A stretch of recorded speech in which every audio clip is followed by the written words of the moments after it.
Welcome to Leadership Plunge Podcast, the show where top performers dive into the challenges of becoming first-time managers and rise as impactful leaders. Each episode explores the high-stakes transition from technical expert to people leader, featuring insights from CHROs, founders, CEOs, and leadership visionaries shaping today's organizations. If you're navigating the waters of first-time management, expect bold conversations, real strategies, and the mental edge needed to lead with clarity and purpose. Here are your hosts, Marilis Garcia and Bhavna Karani. So welcome to the very first episode of the Leadership Plunge. I am usually the one asking the questions, but today we're going to do something different, and we're going to have our producer, Nick, be the one to ask the questions. So over to you, Nick. Thank you, Marilis. Always a pleasure to be the host on somebody else's podcast.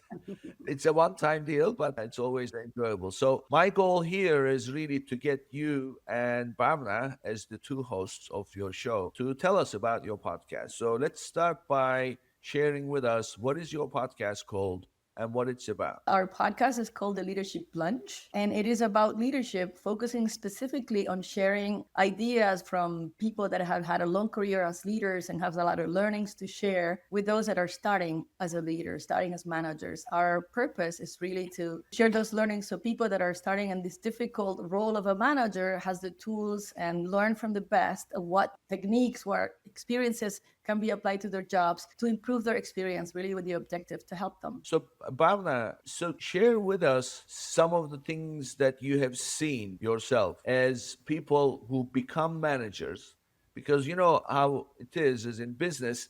If you are good at something, you get promoted. Except that your promotion does not necessarily lead to doing the same thing a little bit with more pay. It usually comes with more responsibilities, which means now you have to be a manager, except that you don't know anything about being a manager. So, and that's where you guys are providing this. So, share with us some of the challenges that you have helped with first time managers that you intend to feature on the show. Certainly. Thanks for the question, Nick. Well, basically, this comes out of our experience. The more than 25 years that Marilis and I have had in different organizations, in different multinational organizations, me as a CHRO and Mare as also senior leader, part of a big organization, is where we saw from ourselves and also from different people that we manage, is that precisely what you said, right? That we are great doers, and when we are great doers, we are being promoted.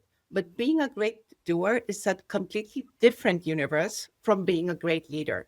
It requires different skills. It requires lots of reflections and self-awareness of realizing and reflecting on, how you're leading people, how you're motivating people, how you're impacting, with your behaviors, the behaviors of others and the company culture.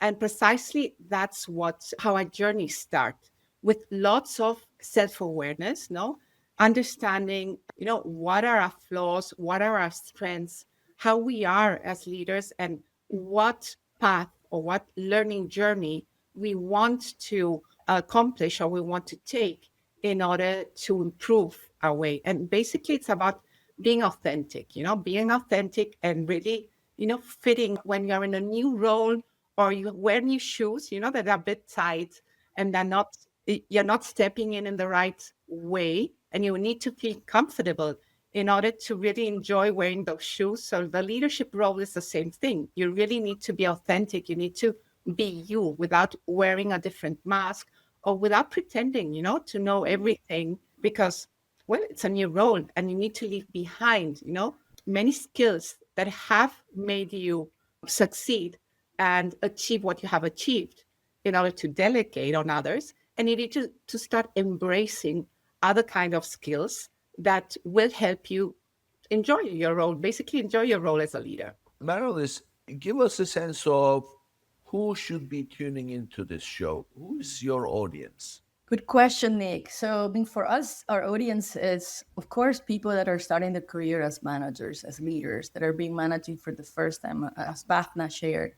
It is a challenging time and journey to go from an individual contributor to a manager, where you then now have to deal with, helping others grow, take care of others, know how to communicate well, how to give feedback, have difficult conversations. And those skills simply you never learned before, never developed them because you didn't need them in the role that you had. So anyone that is facing that for the first time is definitely the audience that we want to speak to, so they can, as I mentioned earlier, learn from the people that we will invite to the show, from their experiences, from the learnings that they had in their own careers, and they can use that to bring it into their own experience and own jobs and apply those learnings so they can, help them succeed, which is really our objective. So for sure, first-time managers, and why not people that are also in middle management, that has been managers for a while. And I always say this, that the leadership journey, it's a learning journey for life. You have to learn continuously.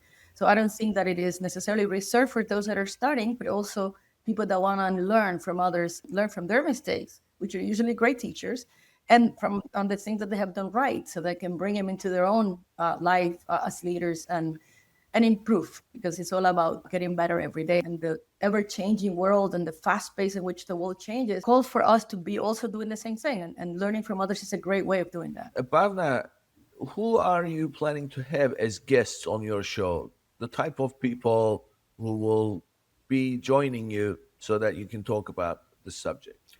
Well, we are super excited to be able to invite to our show people that have crossed our paths throughout our experience as leaders in different multinational companies. We'll have CEOs from those multinational companies. We'll have people from our network, clients naturally that have, who we've worked with. So basically CEOs, CHROs, or people from the HR people and culture team, even consultants, coaches like us that have gone through different experiences, many of them coming from the corporate world as well, or from startups, who have encountered different situations, who have also learned from the situations, who have been in different stages of the corporate wheel.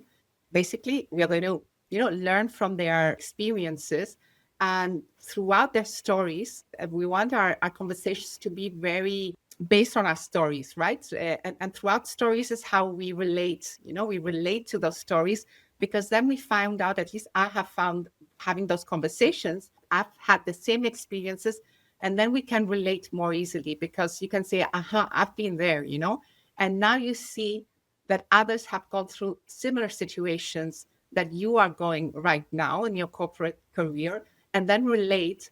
And that's how we learn from others. No, that's a kind of, we want it to be like a kind of mentoring session, but through an entertaining podcast that includes storytelling from these key opinion leaders that we are inviting to the show. Yeah, we actually have a friend in our business group that says PowerPoint is dead, storytelling is alive. So it's all about storytelling. And it's so true, because we relate to the stories, but presentations don't really go too far. So, Marilis, so what I'm hearing from Bhavna is you really are going to have all kinds of people who can share their experiences as CEOs who are at the top, who need managers, Yes. as well as those who just became managers and then sharing their experience of what that was like, as well as those in the middle and the support system from providers to, consultants and coaches and others. So it looks like there's going to be a very diverse group of people who will be joining you on this podcast, right? That is true, Nick. And I think there's a lot of value in that diversity, because not everybody experiences the same. And we, even if the journey is similar, meaning you're good at what you do, you get promoted, you get the help. The journey may be similar, but the stories are not, because you may be facing different challenges, because you may not have the support system around you to learn from, or mentoring, because some companies definitely do invest and upskilling or help these managers acquire skills that they need to lead, some others don't. So this diversity is going to make, as Bhavna was making reference to, is going to, through their stories, it's going to allow these people to really relate and find that their situation, what they're living at the moment, is represented by one of these stories that they're going to hear. So we want definitely to hear diverse voices. We don't want to be of the notion that no company ever helps first-time managers. That's not true.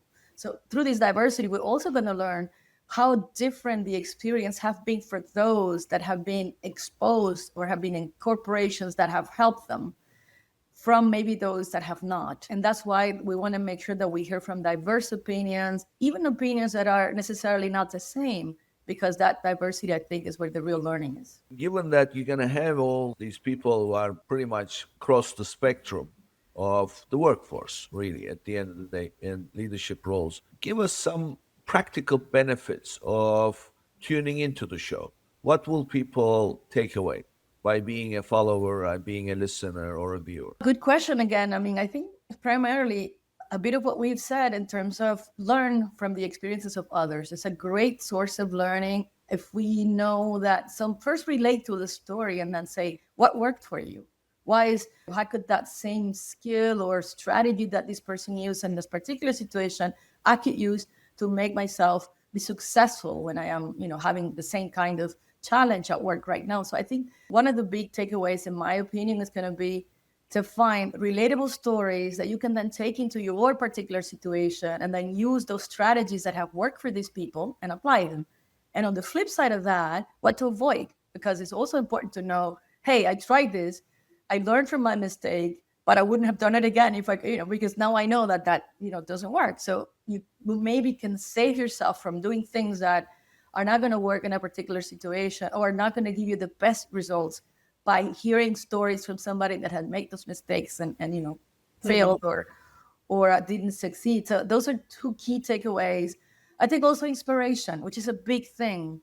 I think that by hearing stories that could be inspiring, of effort, of what kind of journeys, I think people are going to find a source for purpose, a source for inspiration, which I think in leadership is key. I think the best leader is the one that inspires their team. And so if you're able to find inspiration from, people that have gone through situations that you may be facing yourself, and you're able to take that back to your team, I think that's also a great takeaway and a great benefit that you're going to actually share with others in your team for. I would say I'll highlight those three things. Marilis, so these are all good descriptive, but giving, because people identify, I want to tune into this. So give some specifics, like, for example, how to hire, how to promote somebody, knowing as a leader, actual specifics. So give us some specifics of the benefits that people can take away. So Nick, specifics, for example, learn how to give proper feedback to the team, what works, what doesn't work, learn how to delegate and when to delegate tasks so that you're not, absorbing too much and not being effective. Learn how to have a difficult conversation. In management, you face those all the time, and that you never prepare for that unless you really learn the skills that you require to do that. So how to have those difficult conversations, how to communicate properly, how to keep your team informed, at the same time shield them from things that may be happening in the company that you want your team not to be stressed about. That's a skill that you're going to learn from listening to this podcast of people that have gone through the same experience. Another one that is very important skill to have is learn how to have your team motivated. So what works? How do you tap into that intrinsic motivation on the team? How do a leader does that to have a team of followers that are going to go, to war with you or for you, as we like to say. Those are the key things that are key skills that leaders need to have nowadays to be successful. The people that tune into this podcast are going to learn from these successful leaders that we're going to have as guests. Yeah, I mean, especially one of the things that you said that really resonates with me is how to have a difficult conversation, right? So it's a difficult thing. And generally what's happening is that there is an emotional stress that we are having a difficult conversation, while having that kind of emotions surrounding you becomes hard. So there is a methodology to having these conversations. And also to take care of yourself as a leader, to manage stress. I mean, leadership is a stressful job. So learn how leaders take care of themselves, not to, break your back because you're doing too much or break down or burn. So those are definitely key skills, right, that you need to develop. And that's what you're going to learn. Yeah, sure. And if you allow me to add, something I would add as well is how to have meaningful connections with your teams. Meaning, because that solves many of the challenges we have as managers, such as having difficult conversations. If you're able to build meaningful connections, authentic conversations that build empathy and trust within the team, then you're able to take a leap as a leader, be you, your authentic self, create those connections with your team, within your team. And that's where lots of the struggles, communication struggles that are related with, for example, having difficult conversations, they get much easier. They get much easier because you allow yourself to say, you know what? I understand your needs, but these are my needs as well. Or I understand that you need this or you need to know, but I don't have all the answers sometimes, right? And that's fine, and we figure it out. So when those meaningful connections are created, then everything goes more smoothly. And this you learn through experience, through maturity, through, failing and realizing that, how to create those meaningful connections throughout your journey. And there's so much time, time that we could spare if we hear this from others through authentic stories, And I always enjoy hearing this or realizing, because that's how you make those connections as well to your real world, when you listen to others, when they're sharing, those experiences, those stories, those situations they've had, whilst having difficult conversations, whilst managing a team, and having those challenges. When we get to those details, that's when you really connect and you realize, how to do things differently. Yeah, as they say, the devil is in the details. It's one thing to say, okay, just be more empathetic. But how do you do that? You How? can't just go to somebody and say, okay, I am being empathetic now. By the way, where the hell is this? Click the button. Yeah. So as far as the topics that you intend to cover, like if I want to call this, because the way I see this, these conversations that you're going to have, it's almost like a curriculum, so to speak, that where you intend to probably go. I mean, obviously, it's all going to be based on real life experience by the kind of people you're going to have on the show. So, Bamna, you want to give us that an idea about that curriculum? What kind of topics you intend to cover on the show with your guests? Common framework is going to be leadership. Of course, leadership entails many other skill sets that are related to leadership. So, of course, we want to give the freedom to the people who are going to be invited, but we're going to give them a framework about, what's the topic. The person we invite will be more comfortable talking about culture, about values, because that's the moment, or the company they're representing is going through, right? So in my experience, it's good to give that freedom, a framework, so that the conversation is really, authentic and is really in line with the person's experience, right? So everything is going to be around, what are the challenges when you plunge into a leadership role? What have been your learnings, during that plunge, And of course, many topics come out there, topics that are very related to the skills we've just mentioned, how to go through a difficult conversation and I failed, I really failed and I wasn't able to take it forward. Or, what did I learn and how did I apply it? And then describe again, when you did succeed in having that difficult conversation with a team member, right? So it's basically a situation, I failed, I really, these were my learnings. And this is how I brought it into action once again, gave it a second go. And this is what I learned. And this is how it came out through a story, So it's going to be like a 2-angle way, Leadership as a framework, and then covering one of a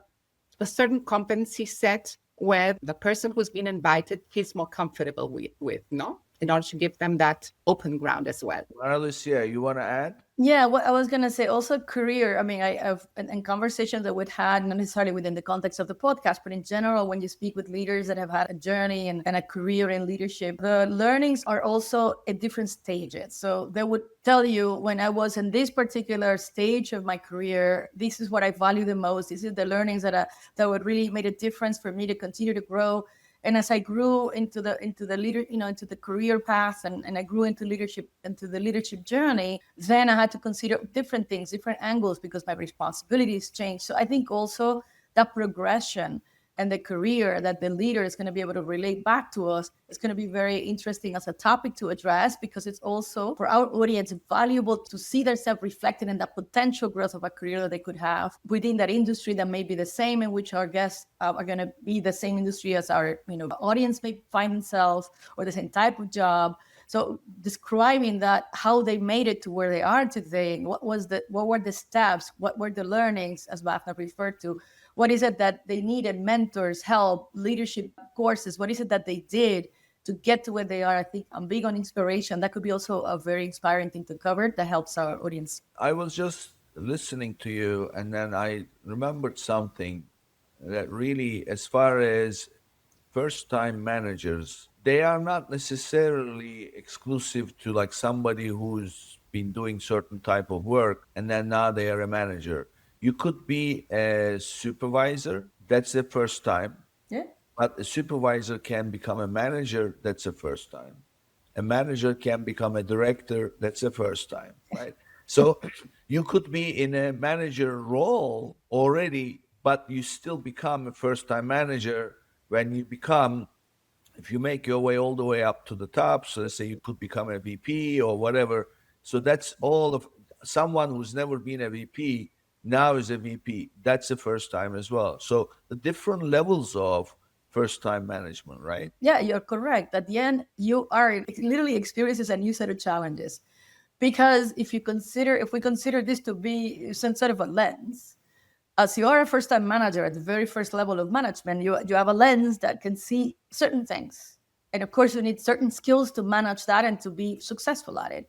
As you grow in the ladder, and you continue to elevate the layers of the company or same company or different companies, it's sort of like you open up your lens. That means you are absolutely correct. You are the first time you're a director. Your responsibilities are different for the first time. So you're going to require, yet again, a different set of skills that you're going to need in order to succeed at that level, because you're going to have more responsibilities and you're going to see more, and you're going to have other things that you might have to represent that you didn't need to at this level. So you are right. And in a way, life is full of first times, and then you need to learn every time you face to face a first time as a leader in different layers, levels of the company. You need to learn new skills to manage because your responsibilities are different, because you're seeing things from a different lens. So it's a very good point. Yeah, I mean, leadership is something that you can keep talking all day, right? So there's all kinds of different aspects of it. Time is limited. So I want to now get to also know you a little bit. So let's start from Bhavna. Bhavna, tell us about yourself. What I'm interested in is really not your resume, but your life experiences, as you put it. Tell us, start with where you grew up. And what I always like to know is, if you look back at the time that growing up as a little girl, what was the first thing that you can remember that resembles what you do today? So I grew up in India with loads of like a good Indian family. Not only my brothers, my siblings are my brothers, but your cousins become your siblings as well, as a joint family. So basically I didn't have only two brothers, I had a big family. So I remember me as the elder, I'm the elder. I was like somehow in charge of organizing everyone. Both my parents were away, they were traveling because of their job and so on. So I was left with a caretaker many times at home alone. So that's why I was called, like, from the others, like, you're the boss, you're always ordering around, So since I was small, I somehow felt I had the responsibility of making sure everything was in order and everyone had their job to do, and assign their task. Assign my brothers the task. So right till now, I still have that nickname, of bossy, because I was used to do that, and give instructions. I think that's what I really took over, because otherwise nothing would work right at home. So that's what I really took over to my earlier stages as a manager. I remember very well. So I'm a person, I think Marielys can say that, I'm very social. I have very good friends. So socially, I'm able to navigate very comfortably, also because I've lived in different countries with different cultural, diversity. So I'm able to manage myself very well in that area socially.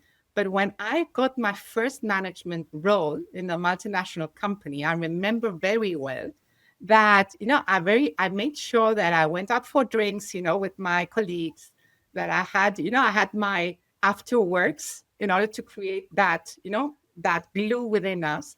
But then when I would come back to work, I had that default that I would, start organizing everything and everyone. You do this, you do this, you do this, you do this. Don't worry, you do it, do.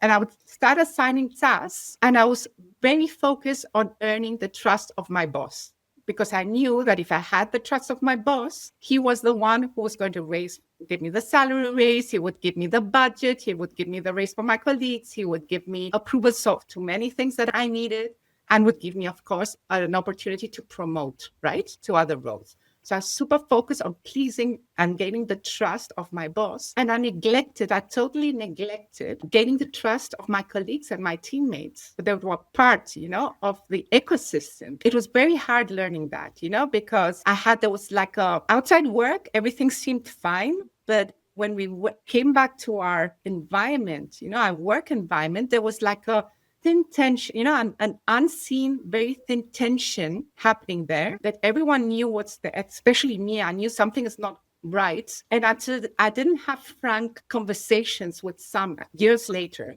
right? It took me time. It wasn't immediate. Years later, with some of my colleagues saying, you know what? I don't know why that tension was there, why I wasn't able to, really have authentic relationships within work, only outside work.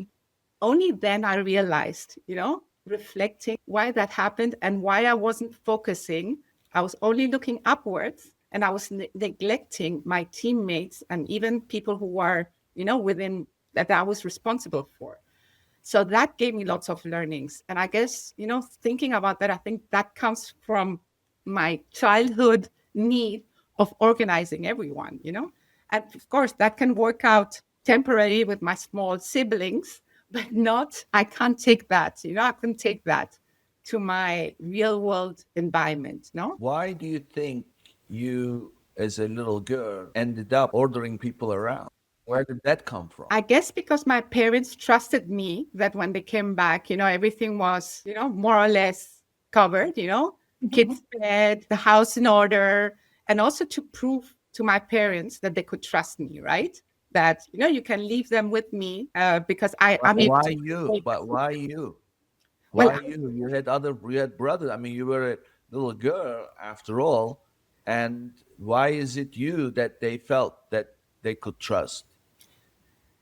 Good question. I guess because things got done, things got done. And since things got done, and I was able to somehow engage everyone to get things done, then everything ran smoothly. On the other side, I got that motto of, you're the bossy one, which is a motto that I didn't want to have, actually, right? Because as kids are easily impressionable, right? So we look at things and then we copy very quickly. Were you modeling after somebody that you looked up to, your parents, or somebody that... Maybe my father, but basically I think it came from a need to please others, to please the ones I loved. They were my parents, of course. So it's a need to please. That comes from a need to please, which not everyone has. I had that need, to be tapped here and said, good girl, you everything's in order. And I guess that need was there, that need that my father would come home and everything was in order and good girl. And I was always a good girl and the one that managed to solve everything. So I guess that's the need that comes. So your father, I heard you mention they were traveling usually. Usually they were away. Yeah. Usually they were away. Not only my father, my mother used to, not always, but my mother used to join him in those trips, whilst we had to stay over at home naturally for our schooling and so on. And we were left with our uncles, our aunts, or take daycarers, right? I wonder if it's because you wanted your father close to you, but because he was away, so when he returned, you wanted to show him something, maybe. Maybe. I've never thought about that way, but of course, everything is in order, everything is fine, stay here, and stay longer. But I'm sure that was there, because it was a period where we missed our parents a lot. We knew, they were traveling because of a reason and to bring money to the table and money to the family. But of course, that's always there. But actually, good question, because I've not given it such a deep thought. I think it's the first time I'm thinking about it in such a way. I like to ask questions like that. So, all right. Well, it's look. I can go on even further. I can keep digging because I'm I'm sure we'll sure find that will something. But we become don't a have time. A coach. Thank you. I want to find out about Marilis. So Marilis, same goes to your you. So turn. I want to know where you grew up and what is the first thing that you remember. Well, I am from Cuba originally. So I grew up in Cuba until I was 15 years old when I moved to the US. And then after that, I've moved to some other places in the world. So I consider myself from a bit of everywhere in a way, at least all those places where I lived. I lived in Spain, I lived in Australia. But my early childhood years were in Cuba. And I think the experience, as I was thinking through and Bafna was telling her story, the one person that I think I recognized in leadership capacity, maybe naturally, because it was in my great grandmother. What impressed me about it is it's been a very impactful figure in my life. My great grandmother. I have a picture of her in my room where I sleep because it's somebody I feel very close, even though she died when I was 15, as a matter of fact. But she was what I call a natural born leader, someone that owns the room, has such a demeanor. In Spain, they say saber estar, which I love because it translates into know how to be in every situation. When it calls for firmness, when it calls from being stronger, and when it comes for empathy and listening and just be embrace the other and give reassuring words. Of course, as a grandmother, what I experienced most of was that part of it that grandmas do, right? The embracing and the empathy part. But I saw how she managed the family. How everybody respect her so much. She had 9 kids.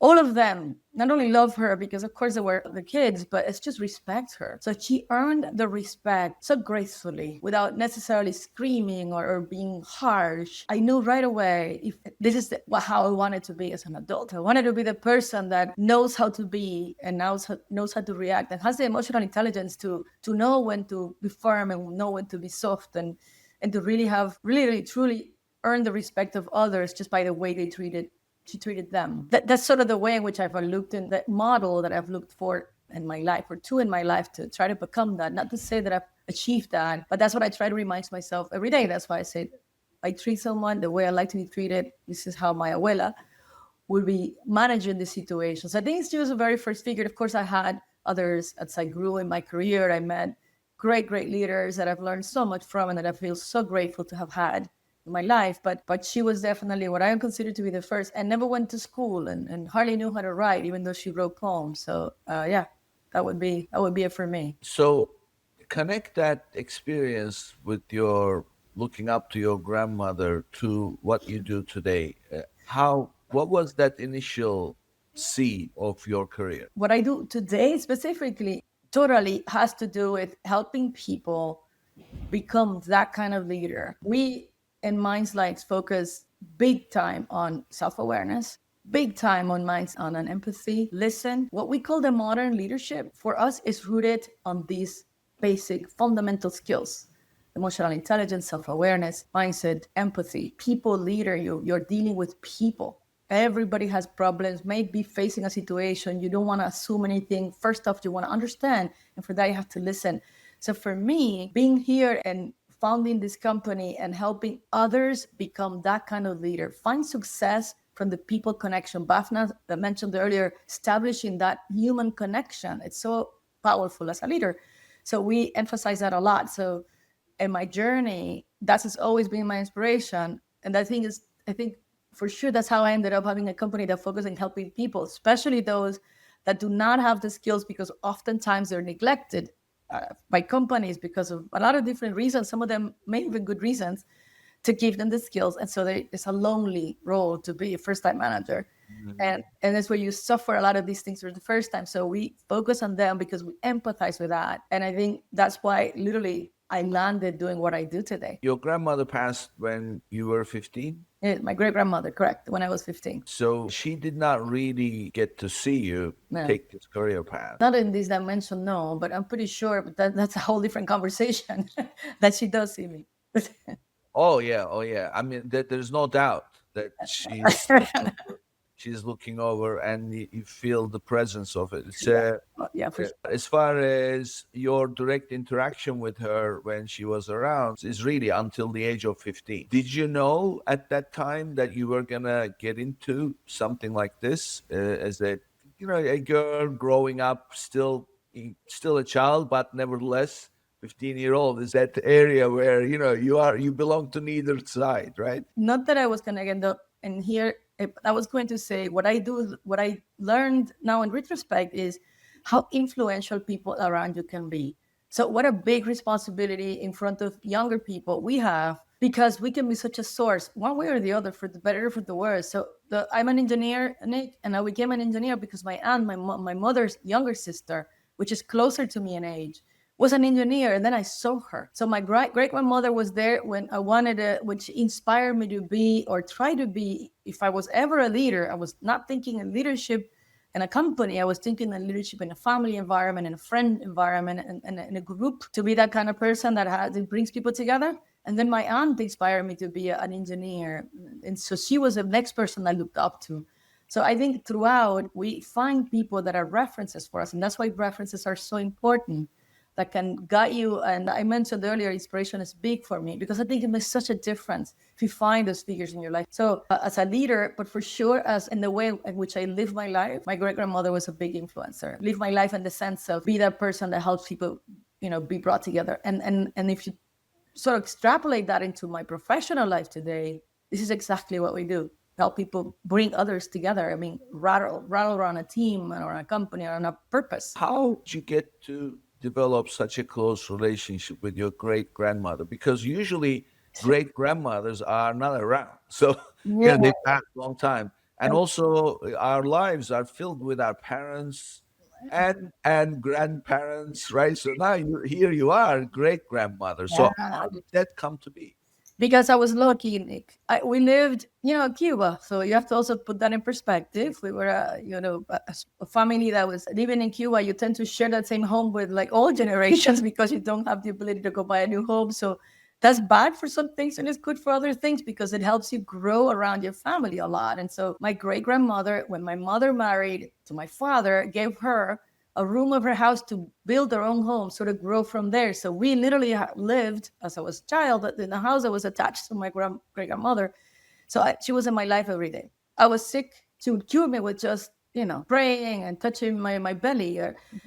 She was such an amazing, really, I could be speaking about her. And so I was so lucky. I can only say so lucky to have her, until I was 15, until she died. She was in my life every day, which is awesome. Well, I'm sure she's watching everything you do, and I'm sure she's proud. And you should be proud most because, I mean, look, everything you're describing, where you started and where you are, and most important, the kind of lives that you're touching with people take on these challenges to become managers. Now with this podcast, sharing it all to spread it, as they say, what is it? Pay it forward, right? So Forward. paying it forward.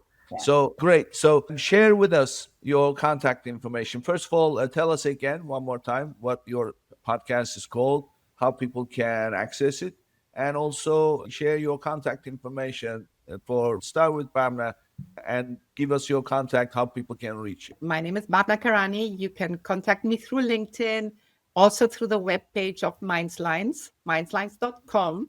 That's where you can, that's the company Mare and myself have founded together with another friend of ours, and where all the information of our services are there. And the podcast, for sure, we're going to be streaming on different platforms, Spotify and other platforms. So, and we'll be launching on LinkedIn under the Mindslines page. And our podcast is going to be The Leadership Plunge on Spotify. Great.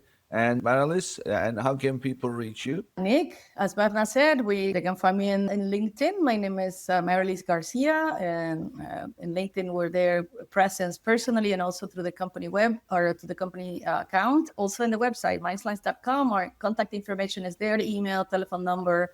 As Bhavna said, our services, also our coaching products. So in the website, you can learn more about myself, Bhavna, our co-founder, and also our company and our services. And then, of course, through the Leadership Plunge episodes that we're going to be broadcasting, we're going to be announcing, we're going to be sharing clips and promoting them on LinkedIn. So hopefully a lot of people will tune in, and especially because there's a lot to learn by tuning into our podcast. Oh, yeah. And Definitely. it's going to be fun. It's going to be fun because for me, it's about unveiling stories, confessing. Wouldn't confess in a more formal organizational environment. So it's about that. Yeah. Well, I'm looking forward to it. I always have interest in these, but most important, the people that you're responsible for, you want to help them. So this will be a great source. Thank you, ladies, for giving me the opportunity. I enjoyed the conversation. We could talk all day, but unfortunately, life goes on. So thank you again. And I'm looking forward to tuning into the show. Thank you. Thank you, Nick. Thanks for having us and for interviewing us. It's been fun too. Making us vulnerable, but yeah, that's what life is about. We need to be vulnerable to be good leaders. At least I think so. True. Thank you, Avna. Thank you. Bye. Bye, guys. Leadership Plunge podcast requires more than a conversation. It takes action, research, and collective wisdom. If today's episode resonated with you, we'd love to hear your insights. Join the conversation and help us shape the future together. We'll be back with more stories, strategies, and real-world solutions that are making a difference for everyone. In the meantime, be sure to subscribe, rate, write a review, and share it with someone you think would benefit from it too. Thanks for listening, and see you on the next episode.